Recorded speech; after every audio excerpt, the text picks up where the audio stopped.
ओम श्री गुरुभ्यो नमः। श्रीमद्भगवद्गीता प्रथमोऽध्यायः।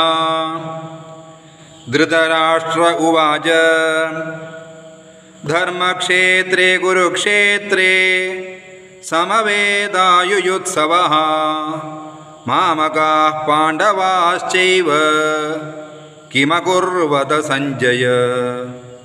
संजय उवाच दृष्ट्वा तु पाण्डवानीकं व्यूढं दुर्योधनस्तदा आचार्यमुपसंगम्य राजा वचनमब्रवीत्।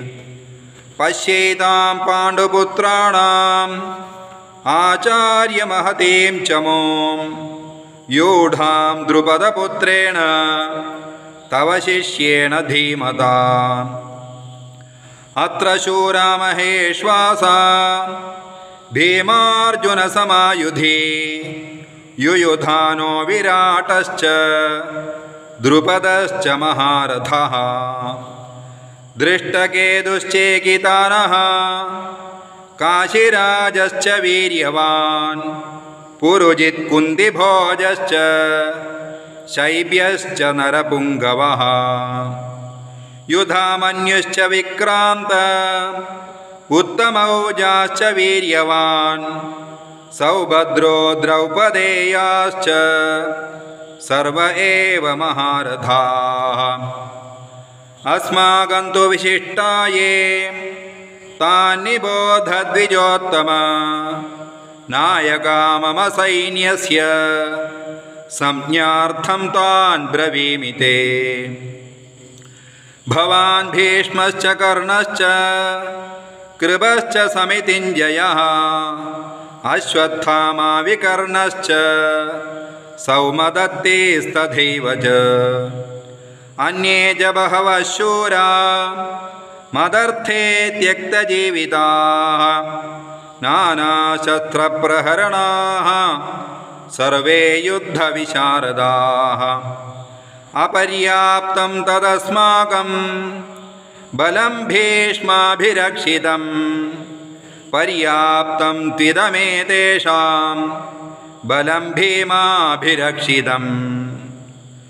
अयनेषु च सर्वेषु यथा भागमवस्थिताः भीष्ममेवाभिरक्षन्तु भवन्तः सर्व एव हि। तस्य संजनयन् हर्षं कुरु वृद्धः पितामहः सिंहनादं विनद्योच्चैः शङ्खं दद्मौ प्रतापवान्। तदशङ्खाश्च भैर्यश्च पणवानगगोमुखाः सहसैवाभ्यहन्यन्त सशब्दस्तुमुलोऽभवत्। तदश्वेदैर्हयैर्युक्ते महते स्यन्दने स्थितौ माधवः पाण्डवश्चैव दिव्यौ शङ्खौ प्रदध्मतुः। पाञ्चजन्यं हृषीकेशो देवदत्तं धनञ्जयः पौण्ड्रं दद्मौ महाशङ्खं भीमकर्मा वृकोदरः। अनन्तविजयं राजा कुन्तीपुत्रो युधिष्ठिरः नकुलः सहदेवश्च सुघोषमणिपुष्पकौ काश्यश्च परमेश्वासः शिखण्डी च महारथः धृष्टद्युम्नो विराटश्च सात्यकिश्चापराजितः। द्रुपदो द्रौपदेयाश्च सर्वशः पृथिवीपदे सौभद्रश्च महाबाहो शङ्खान् दद्मुः पृथक् पृथक्। सघोषोदार्तराष्ट्राणां हृदयानि व्यदारयत् नभश्च पृथिवीं चैव तुमुलो व्यनुनादयन्। अदव्यवस्थितान् दृष्ट्वा दार्तराष्ट्रान् कपिध्वजः प्रवृत्ते शस्त्रसम्पाते धनुरुद्यम्य पाण्डवः ऋषिकेशं तदा वाक्यम् इदमाह महीपते अर्जुन उवाच सेनयोरुभयोर्मध्ये रथं स्थापयाम्यच्युत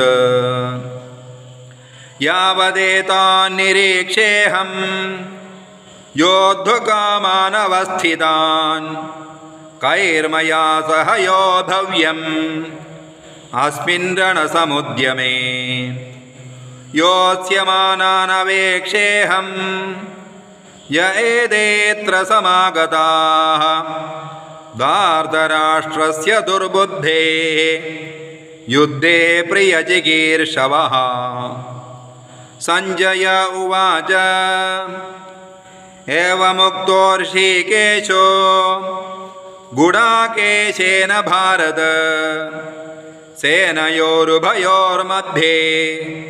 स्थापयित्वा रथोत्तमम् भीष्मद्रोणप्रमुखतः सर्वेषां च महीक्षिताम् उवाच पार्थ पश्यैतान् समवेतान् कुरूनिति तत्र पश्य स्थितान् पार्थः पितॄन् पितामहान् आचार्यान् मातुलान् भ्रातॄन् पुत्रान् पौत्रान् सखींस्तथा श्वशुरान् सुहृदश्चैव सेनयोरुभयोरपि तान् समीक्ष्य स कौन्तेयः सर्वान् बन्धून् अवस्थितान् कृपया परयाविष्टो विषेदन्निदमब्रवीत् अर्जुन उवाच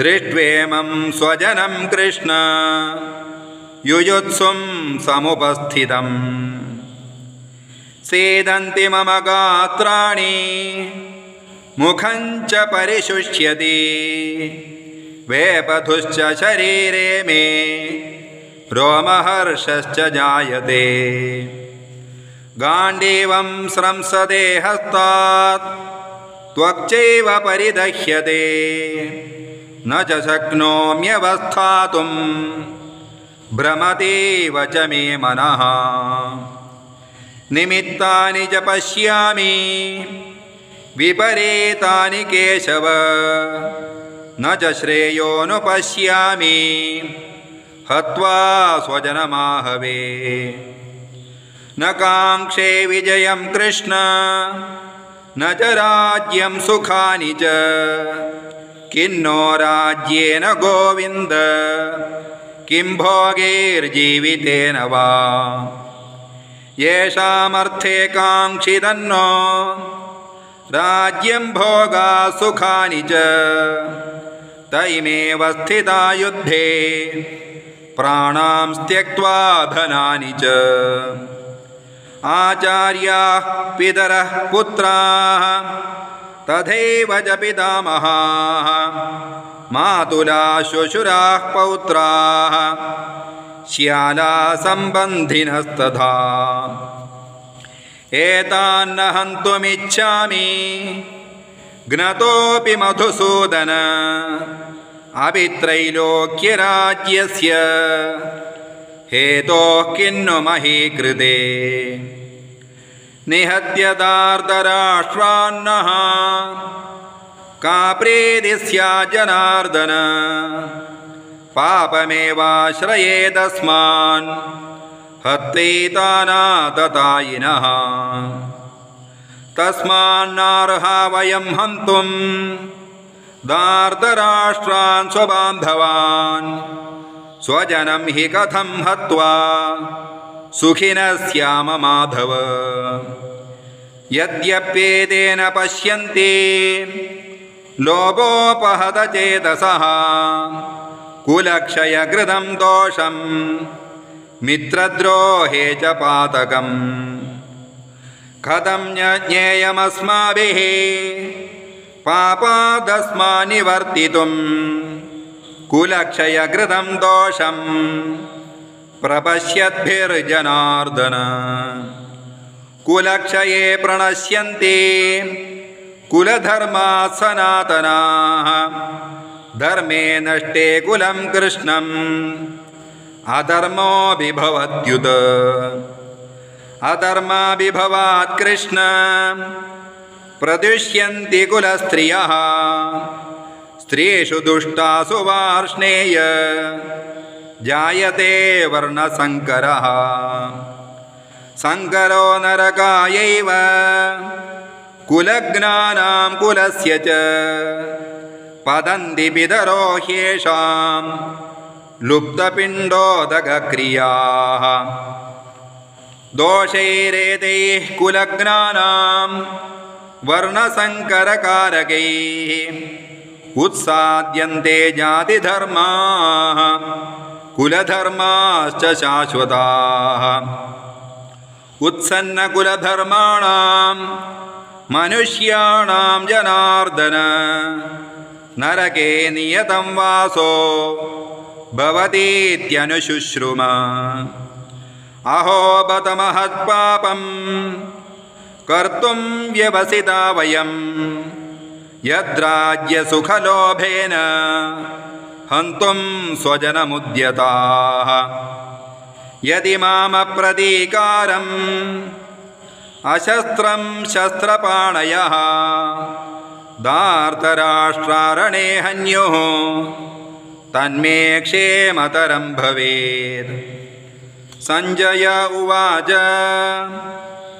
एवमुक्त्वार्जुनः सङ्ख्ये रथोपस्थ उपाविशत विसृज्य सशरं चापं शोकसंविघ्नमानसः ॐ तत्सदिति श्रीमद्भगवद्गीतासु उपनिषत्सु ब्रह्मविद्यायां योगशास्त्रे श्रीकृष्णार्जुनसंवादे अर्जुनविषादयोगो नाम प्रथमोऽध्यायः।